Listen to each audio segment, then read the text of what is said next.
गांव के एक छोटे से घर में 12 साल का आरव अपनी सौतेली माँ सरिता के साथ रहता था। आरव को हमेशा लगता था कि उसकी माँ उससे नफरत करती है, क्योंकि सरिता उसे अक्सर डांटती थी। आपको तो मैं बिल्कुल पसंद ही नहीं हूँ।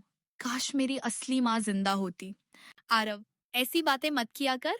सरिता की आंखों में आंसू आ गए, लेकिन उसने अपने आंसू आरव से छिपा लिया। उस दिन आरव स्कूल से लौटा तो उसने देखा कि सरिता उसके कमरे में उसकी पुरानी किताबें समेट रही थी। मेरी चीजों को हाथ मत लगाइए, मैं बस इन्हें संभाल कर रख रही थी बेटा। मुझे बेटा मत कहिए, आप मेरी माँ नहीं है। आरव गुस्से में घर से बाहर चला गया। सरिता वहीं बैठकर रोने लगी। काश तू कभी समझ पाता कि मैं तुझसे इतनी सख्ती क्यों करती हूँ।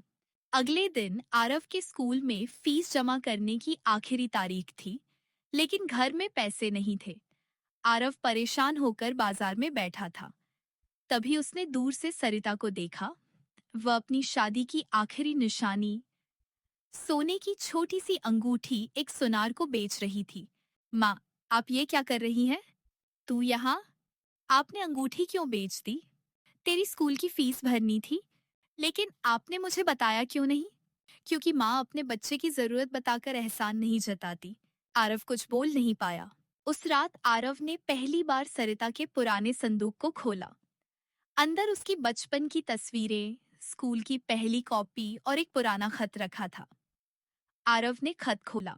सरिता, अगर कभी मेरे बेटे को मेरी जरूरत पड़े तो उसे अपना बेटा समझना।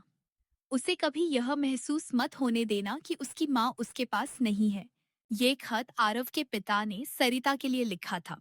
सुबह सरिता खाना बना रही थी, तभी पीछे से आरव ने उसे कसकर गले लगा लिया। क्या हुआ बेटा? मुझे माफ कर दो माँ, मैं आपको सौतेली माँ कहता रहा, लेकिन आप तो मुझसे मेरी अपनी माँ से भी ज्यादा प्यार करती रही। माँ बनने के लिए बच्चे को जन्म देना जरूरी नहीं होता बेटा, उसे दिल से अपनाना जरूरी होता है। आरव ने पहली बार सरिता को माँ कहकर पुकारा था, और उस दिन सरिता की आंखों में आंसू थे, लेकिन ये आंसू दर्द के नहीं, एक माँ के जीत जाने के थे।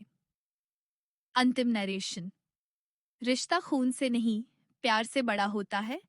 कभी कभी जिसे हम सौतेला समझते हैं, वही हमें सबसे ज्यादा अपना मानता है।